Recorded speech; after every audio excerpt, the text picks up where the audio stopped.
That's a good way to start creating your legacy. But aside from that, also all the users of the Yellow Pages, they will be benefiting from the very nice creative artworks that will be created through this process, and we wish DPC further success, and PLDT will continue to work with them in bringing art to more and more Filipinos and creating venues for more Filipino artists to discover themselves and to be discovered, and to be able to show what is in their heart and put it on canvas. Yun po. Thank you very much. Good afternoon. Thank you very much, Sir Ramon Esperto, for giving us a whole new meaning to our celebration here today, and your continuing commitment with Director East Philippines Corporation in support of the arts is truly admirable. But before we move on with our program, I would like to acknowledge the presence of Esther Santos, the President of the PLDT Smart Foundation.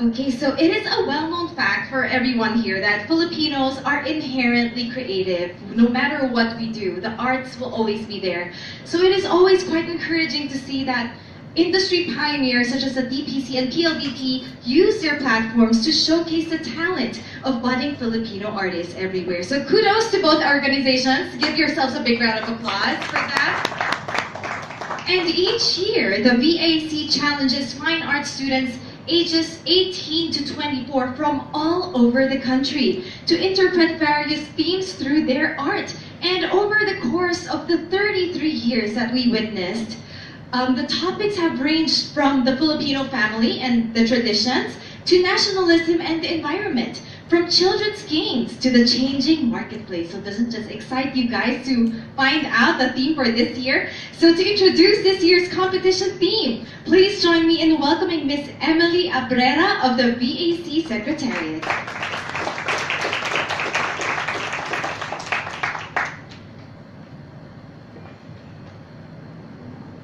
Thank you, Nicole.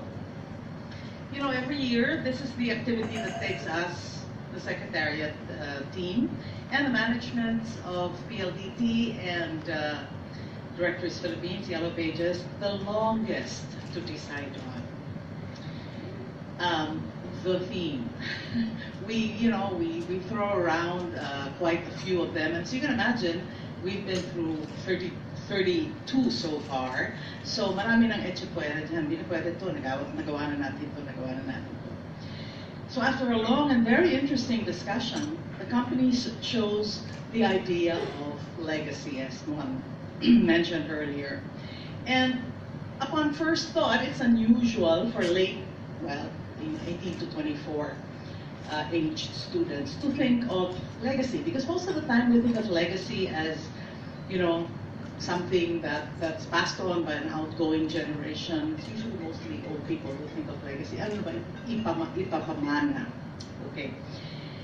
But aside from thinking of it as the culmination of our life's work, it's, it begs the question, is this the only way to look at legacy, the idea of legacy? In fact, young people, whether they know it or not, are creating legacy every single day. So we turned that around and we created the expression creating legacy, creating the future. And that's how we captured it in thought. To kickstart it, we asked the question, ano ang may halaga sa'yo? Okay, ito ang tinatanong namin sa mga estudyante. Ano ang mahalaga sa'yo? Some wise guy said before, the only constant is change. Okay. But some things we know do not change. They remain constant. And these are the things that anchor our lives. These are the things that we value, that give meaning to our existence. And even young people know that. So these are values that we want to bequeath in the midst of all the things that change. Interestingly enough, there was a speech that Oprah Winfrey, one of our favorite media people, she talks about that she touched on legacy in a speech that she gave to a graduating class. And she talked about material success, saying material success doesn't really fully satisfy you. It doesn't fill up your life. But a life of substance does. And she says, how do you get to substance? You ask the question, what do you stand for? What do I stand for? And the things we stand for, of course, the things that don't change. She says, she talks about, she shares an anecdote that she said after many years of being so successful, she finally decided to build this school. You know that she built this school in South Africa. And she said after they inaugurated it, she thought, wow, this is the best thing I've done so far. And she thought, this is my legacy. And she happened to be at an event with Maya Angelou, you know, the poet activist. And she says to Maya Angelou, she says, you know, this I think is going to be my greatest legacy.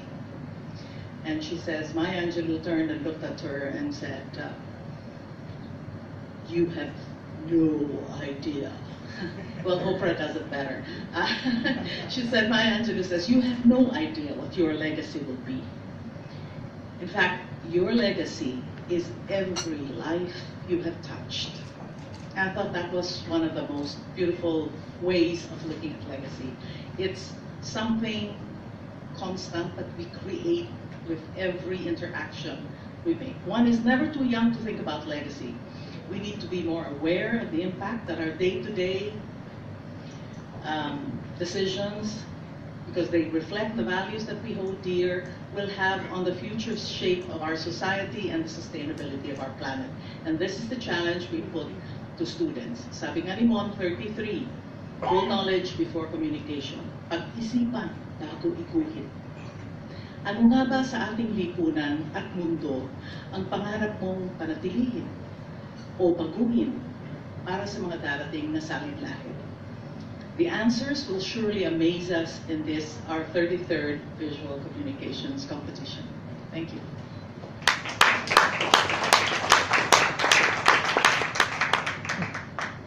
Thank you very much, Ms. Abrera, for those very beautiful words. I'm so glad that I was here to hear those anecdotes. And napakaganda naman talaga at napakalawak ng pinaghuhugutan ng tema natin ngayong taong ito. So, as someone who is Gabby's writer, who is fairly young myself, I do think it's important to take a moment and step back once in a while, as Ms. Abrera said, to think about the impact of our decisions on the future. It's a very interesting take on the idea of legacy that one is sure to inspire fine arts students right now and the generations that will follow them later on. And before we move on to our program, I would like to acknowledge the presence of Jim Batad and Paul Taladtad. I hope I said that right. Okay, they are the former winners of the VAC 1988 and 2017. So then and now, it has come full circle today. Thank you so much for being here today. To our friends in the media, do not hesitate to interview them later on because I know they have amazing stories to tell, looking back at where they were and where they are today. And we can't wait to hear all of that.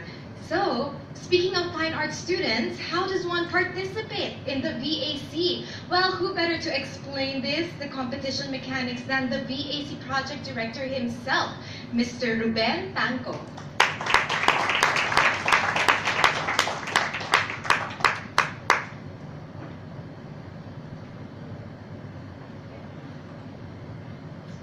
Good afternoon, everyone.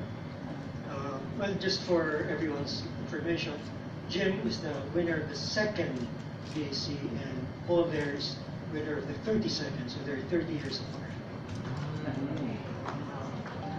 Here, let's go. This is the boring part of the afternoon. I'll talk to you about the mechanics of the competition. So bear with me. If you have any questions, note them down and we'll answer them later on. So, well, as you very well know, the proponents are Directors Philippines Corporation and PLDT. The medium is either oil or acrylic. In the past, there used to be watercolor, but it has been narrowed down to oil and acrylic, partly because it's more visually vibrant for directory covers and even for online consumption. submission period is from February 25 to March 1st. So they're basically 2.5 months. And the coverage is nationwide. So we're talking about, give or take, 30 schools with fine arts programs all over the Philippines. So who are qualified? Bona fide students of fine arts, 18 to 24 years of age. You'll notice 18 to 24, there's an explanation to this. Usually when you talk about college students, you're talking about 18 to 21, 22 usually. But the thing with fine arts students is there are lots of fine arts students who are working students. So nagbibigay kami ng allowance so that some of them take an extra year or two in college. So it's traditionally 18 to 24. So they have to be enrolled in the current school year, and their school has to be accredited by CHEC as a school of fine arts program. So their specification, their entry should be an original artwork. It must be in color, and the prescribed size is 29 by 29 inches. So it's square. If you have the directory, you can see the directory sample at the back, and you'll see why the dimensions are such. Now there are two phases. There's a school elimination and the final judging. The first phase we leave entirely to the school. They choose as many as 5 entries to the competition. And the final judging is when, from all these submissions from the schools, we select the top 13. And they are judged on the basis of 4 criteria: visual composition, originality, and adherence to the theme, and suitability as scored, with equal weights to 25%.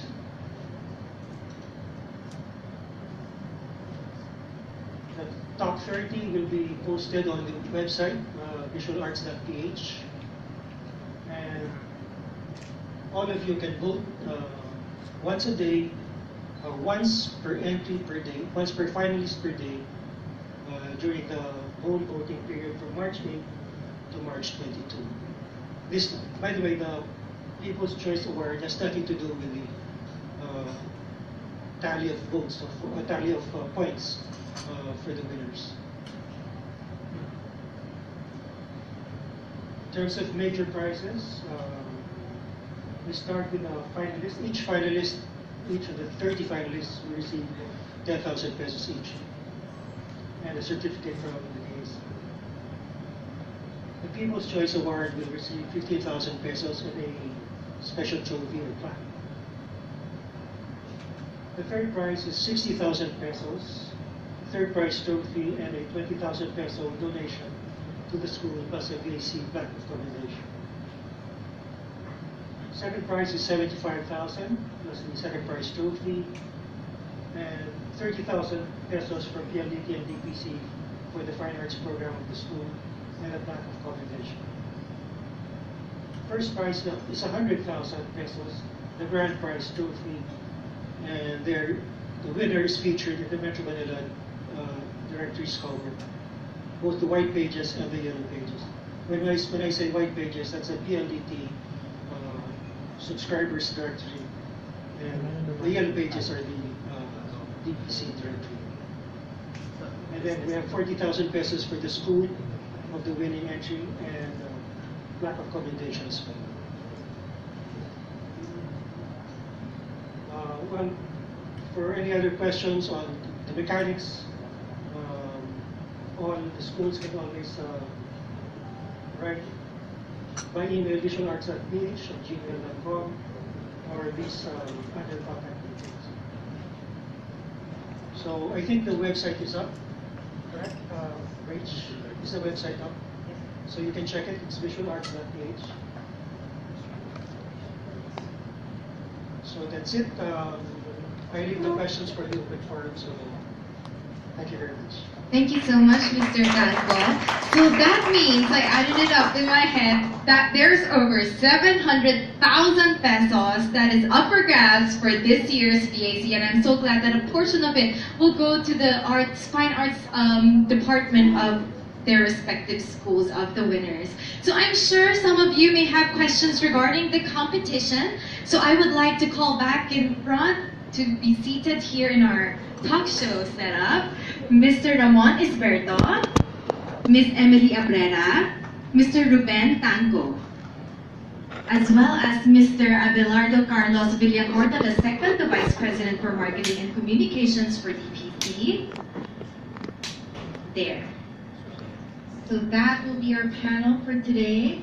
So everyone, if you have questions, I would just raise your hand and I'll go to you so that I can hand you over the mic.